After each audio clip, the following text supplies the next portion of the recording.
तो तीनों काम तो मन करेगा। जैसे धरती पर हम लोग बहुत सारे रिश्ते बनाते हैं, तो रिश्ता कौन बनाता है? मन न बनाता है। शरीर तो रिश्ता बनाएगा नहीं। अरे मन से कि कोई माँ है, पिता है, बहन है, भाई है, मन एगो रिश्ता बना लिया। अपने बच्चों को पढ़ने के लिए भेज दीजिए पटना, भूला जाइए तो क्या होगा? रिश्ता खत्म हो जाएगा। यानी मन से ही एक रिश्ता जुड़ा हुआ है। तो अपने माँ, जैसे हम और आप अपने परिवार को अपना परिवार समझते हैं, बबुआ खाया है कि नहीं खाया है ये मन में समझते हैं, हस्बैंड खाए हैं कि नहीं खाए हैं ये मन में समझते हैं, चिंता होती है। यानी अपने परिवार के प्रति चिंता हो रही है हमको और आपको। महादेव भी तो हमारा आपका परिवार है। क्यों नहीं महादेव से हमारा पूछते हैं कि आप खाए कि नहीं खाए? क्यों नहीं महादेव से पूछते हैं कि आप कैसे हैं? अरे किसी से पूछिएगा तब तो कोई आपको पूछेगा। साहब ने कहा है महादेव को पूछना तो छोड़िए, आप महादेव को लोगों को दिलों में बसाइए ना, महादेव आपको कभी नहीं भूलेगा। तो मन से एगो रिश्ता महादेव से बनाना है तो बहुत आसान है। चिंता करनी है कि आज मेरे महादेव का काम नहीं हुआ। ये फिक्र अगर आपके मन में है, इसका मतलब महादेव से मोहब्बत है। कितने लोग अपने पैर के नीचे चप्पल घुसिया घुसिया कर बैठे हैं? हाथ उठाइए जरा देखें। घुसिया है ना? हम भी वहां खोल के आए, हम बाहर से थोड़ी टपक के आए। आप ही के बीच के आदमी है, आप ही की तरह है। इतना महादेव से मोहब्बत हुआ है कभी जितना ही चपलवा से है जो पैर के नीचे घुसिया हुआ हमको? इतनी मोहब्बत महादेव से किसी को है? हमको तो नया भैया, आपको भी देख रहे हैं, आपको भी नया। क्यों ऐसा? ये 40 रुपए की रिलैक्सो की चप्पल हमारे आपके मन पर इतना ज्यादा पकड़ लिया है कि बैठे हैं शिव चर्चा में, अमोनू बाबू को याद आ रहा है कि मैं जुटवा तो चोरी नहीं हो गया, पिछले बार पटना गया था दीदी 5,000 में खरीद कर दी। ले सलाह महादेव की चर्चा में बैठे हैं तो महादेव की बात, महादेव की चिंता होनी चाहिए ना, कि चपलवा की चिंता होनी चाहिए। भर्तृहरि कहते हैं श्लोक में, भोगा न भोक्ता वै में व भोक्ता, यानी भोग को हमारा भोगते नहीं है, वही चीज वह हमको आपको भोगने लगता है। चप्पल में हमको आपको भोग रहा है जिसका कोई मोल नहीं है। यहाँ से रोड पे निकलिएगा, हो सकता है हवाई चप्पल फीता टूट जाएगा, यहीं बाजारवा में दूसरा खरीदना पड़ेगा, उस चप्पलवा को वहीं फेंकना पड़ेगा। यहाँ हजारों लोग बैठे हैं, कम से कम 10,000, 12,000, 15,000 चप्पल तो होगा। आपको 15,000 चप्पल में से अपना चप्पल खोजने में कितना टाइम लगता है? अगर एक जगह कोई खोले होंगे कितना टाइम लगेगा? 10,000 चप्पल में से आपको अपनी चप्पल खोजने में 1 मिनट से ज्यादा नहीं लगेगा। 1 मिनट में आप खोज लीजिएगा। बबीता गुरु पिलक्का वाला, हाँ मेरा दीजिए इधर बढ़ाइए। 10,000 चप्पल में से एक चप्पल आप खोज लेते हैं। क्यों खोज ले रहे हैं आप? क्योंकि चप्पलवा से मोहब्बत है। उतनी भी मोहब्बत महादेव से न कभी होगी और करने की कोशिश भी नहीं करनी है, होगी भी नहीं। थोड़ा सा तो किया जा सकता है। अब देखिए 10,000 चप्पलों में वो चप्पलवा तो नहीं बोल रहा है कि हाँ बबीता गुरु बहन हम यहाँ बैठे हैं हमको ले जाइए। चप्पलवा बोल रहा है? नहीं बोल रहा है। कौन उसके प्रति चिंतित है? आप उसके प्रति चिंतित हैं। क्यों? क्योंकि आपका मनवा कहता है कि ये मेरी चप्पल है। साहब ने कहा ठीक है तो कहो तो जरा, ये मेरा महादेव है। हे शिव आप मेरे गुरु हैं, मेरे। उन्होंने कहा जब मेरा मेरा करने से चप्पलवा तुम्हारा हो जा रहा है, चप्पल के प्रति चिंता हो जा रही है, तो मेरा महादेव करने से महादेव के प्रति चिंता तो होनी चाहिए कि नहीं होनी चाहिए? होगी, बिल्कुल होगी। तो कम से कम थोड़ा सा ही सही अपने महादेव को याद करिए, अपने गुरु शिव को याद करिए। मनी मन कहिए कि सरकार आप मेरे गुरु है, मैं आपका शिष्य हूँ, शिष्या हूँ, मुझ पर दया नहीं करिएगा।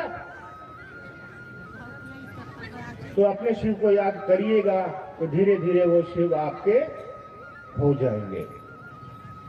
उन्होंने कहा नमः शिवाय से प्रणाम कर लीजिए, चलते फिरते उठते बैठते जब आपको मन करे तब प्रणाम करिए। तो मंदिर वाला प्रणाम थोड़ी करना है कि मुड़ी नीचे कान ऊपर साष्टांग और दंडवत।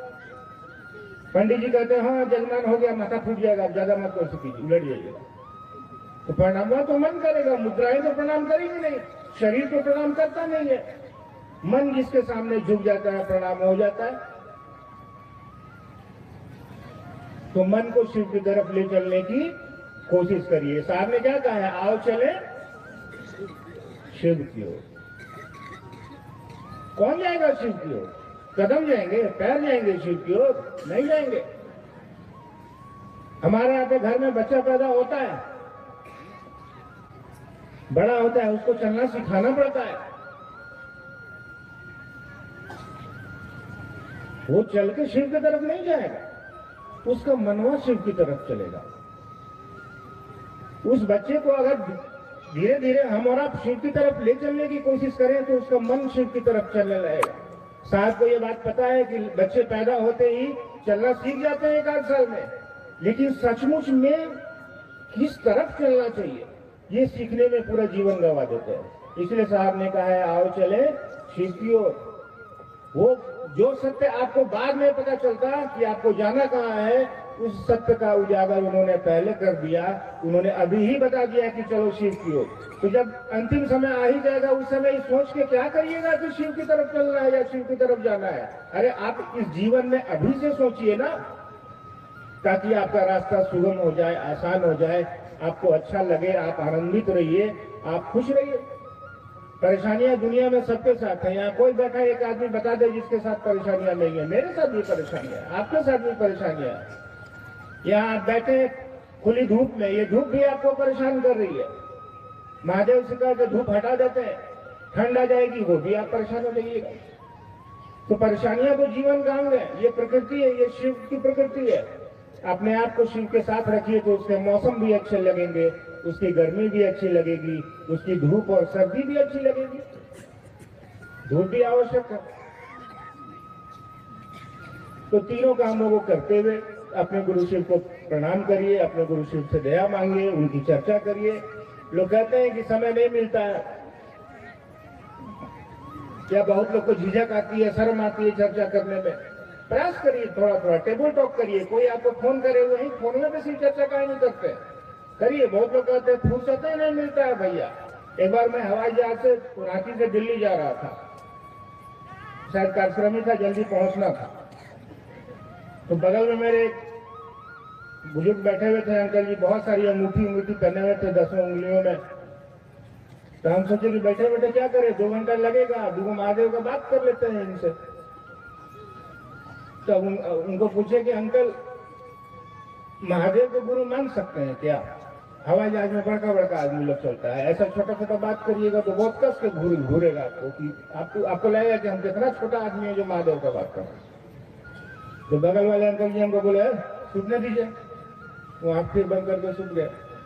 फिर हम एक बार टोके कि अंकल जी, महादेव को गुरु मान न लीजिए, महादेव को गुरु मान के 3 गो सूत्र करिए, इससे क्या होता है एक बार देखिए ना। लाखों लोग मान रहा है अब तो अंकल जी हम पर भड़क गए, बोले अरे तमाशा करते हैं, बोल रहे हैं शांत रहने के लिए, चुपचाप बैठने के लिए, क्या डिस्टर्ब कर रहे हैं आप हमको? तो हम छोड़ दिए। हम बोले, जब एक बार बोले, दूसरा बार में हम ही डांट खा गए तो छोड़ दिया। हम ही चुपचाप कान में हेडफोन लगा के गाना सुनने लगे। कुछ दूर जाते जाते हवाई जहाज जो है ना, थोड़ा मौसम खराब होने की वजह से खड़खड़ खड़खड़ करने लगा, थोड़ा हिलने उलने लगा। तो हम तो कान में हेडफोन लगा के महादेव महादेव कर रहे थे।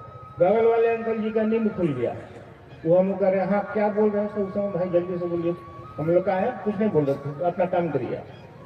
लेकिन डर गया। अब डर के ये डर से व्यक्ति शिव के नजदीक जाना चाह रहा है। क्यों? कि हवाई जहाज कहीं गिर न जाए, हम कहीं मर न जाए। अरे उसको आपको पहले समझा रहे थे तो आप समझे नहीं। अब आप कह रहे हैं कि हाँ बताइए तो कैसे 3 सूत्र होगा, कैसे क्या करना है, जल्दी थोड़ा बताइए। तो डर के क्यों शिव के पास जाना? आपको तो ऐसे भी शिव के पास जाना है भैया। ऑपरेशन तो सबका होना है। शरीर में व्याधि है, शरीर में दिक्कत है, तो डॉक्टर तो ऑपरेशन करेगा ही करेगा। लेकिन एगो आदमी का ऑपरेशन होगा बिना बेहोशी का सुइया दे ले, एगो का ऑपरेशन होगा बेहोश। मरना तो सबको है भाई, जो शिव का शिष्य है वो भी मरेगा, जो नहीं है वो भी मरेगा।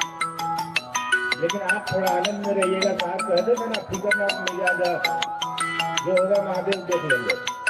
दैनिक कार्यों को संपादित करने की कोशिश करिए, को अपने दिल में बसाइए। इतने सीधे और सरल सूत्र तो दुनिया में किसी व्यक्ति ने दिए ही नहीं। उन्होंने तो हमारे आपके जीवन को ही बदल के रख दिया।